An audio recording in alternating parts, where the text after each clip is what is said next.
মায়ের হাতের খুব ইচ্ছে হলো আজকে হচ্ছে দেশি মোরগ খাবো রান্না করা। তো মা আজকে সেই দেশি মোরগ রান্না করতেছে, এখানে মানে পেঁয়াজটাকে ভাজা ভাজা করতেছে। আর এই যে পেঁয়াজটাকে যখন এরকম ভাজা ভাজা হবে তখনই হচ্ছে এটার মধ্যে মশলা দেওয়া হবে, যেমন হলুদের গুঁড়া দেওয়া হলো, আর দেওয়া হলো ধনে গুঁড়া। তারপর হচ্ছে এটা একটু ঝাল ঝাল করে খাবো। আর এখানে যে লবণ দেওয়া হলো, তারপর হচ্ছে মরিচের গুঁড়া দেওয়া হচ্ছে। আর এখন হচ্ছে পানি দিয়ে কষানো হবে।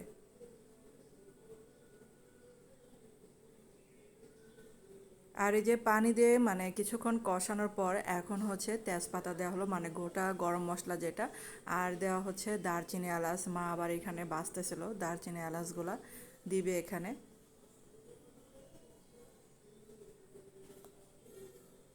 আর এই যে মশলাটা কষানোর পর এখন এই যে মা দিয়ে দিল মুরগির মাংসটা। আর এটা হচ্ছে এই মাংসের সাথে মানে মশলাটাকে ভালো করে কষিয়ে নিচ্ছে।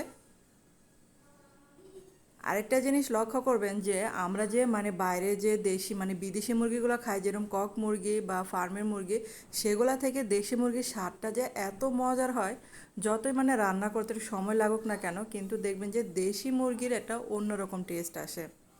তারপর হচ্ছে এই যে আবারও পানিতে একটু কষিয়ে নিবে এটা। তো এরকম করে কয়েকবার পানি দিয়ে কষিয়ে নেওয়ার পর গরম মশলা বাটা দিয়ে দিয়েছিল এটার মধ্যে। আর অফ ক্যামেরায় কিন্তু আদা রসুন বাটা দিয়ে দিয়েছিল, আমি সেটা আর মানে দেখাইনি আপনাদেরকে।